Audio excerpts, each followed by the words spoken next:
The 2013 movie The Conjuring showed a very scary doll named Annabelle. It looked like a porcelain doll with a mean stare, but the real Annabelle doll is quite different. It's a simple Raggedy Ann doll, which might be even scarier because it looks so harmless. The movie's director changed the doll's look to make the film more dramatic. Many people don't believe in ghosts, but the long-standing story of Annabelle makes us think more deeply about things we can't easily explain. The doll's famous story started in 1970. A young nursing student named Donna got an old Raggedy Ann doll as a birthday gift from her mother. Donna lived with her roommate Angie. Donna liked dolls and had played with them since she was a child, so the new doll quickly found a spot on her bed. However, this seemingly harmless gift soon caused many strange things to happen.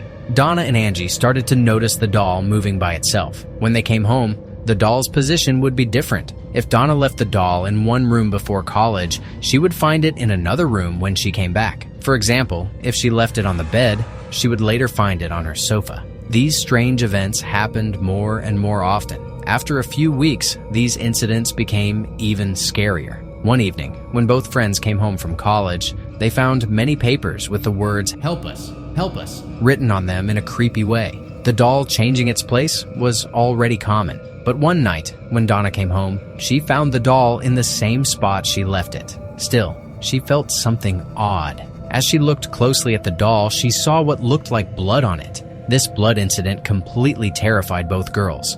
Because of this, they called a paranormal investigator to their house to check the doll.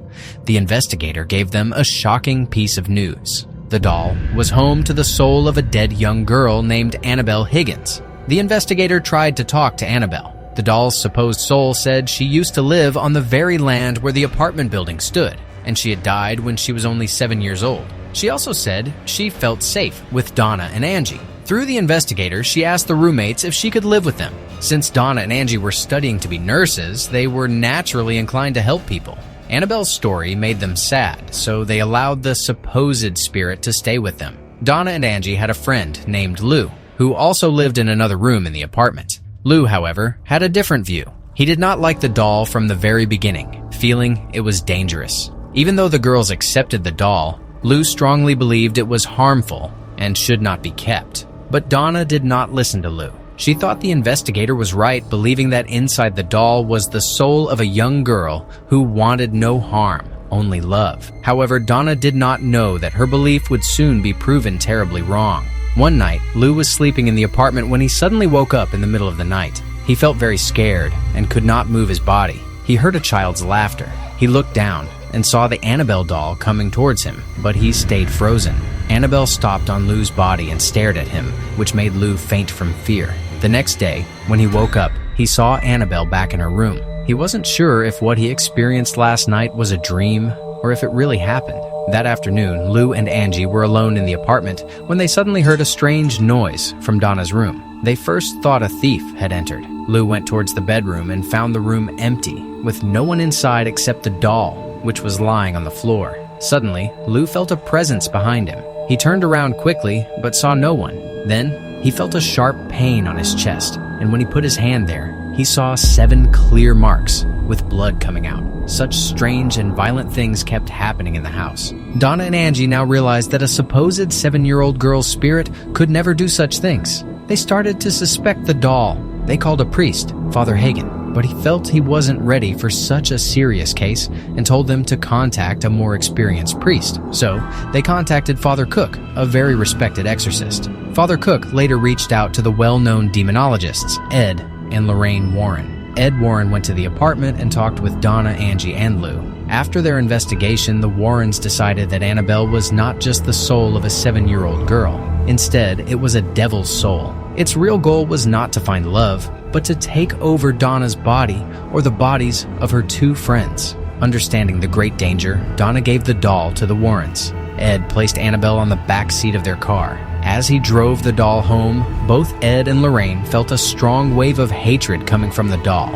Also, the car's steering and brakes would stop working sometimes, making the car lose control. Ed then sprinkled holy water on Annabelle, which seemed to calm the doll, and they finally arrived home.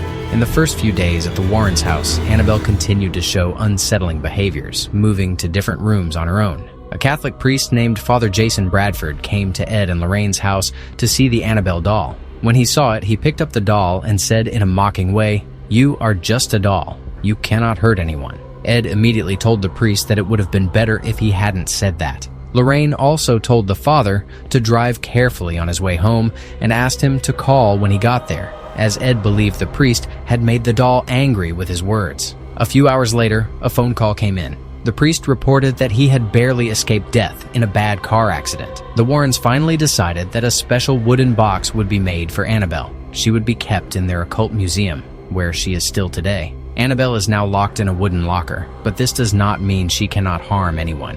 On July 13th, 2025, a paranormal investigator named Dan Rivera, who was on tour showcasing the Annabelle doll, was found deceased in his hotel room in Gettysburg, Pennsylvania.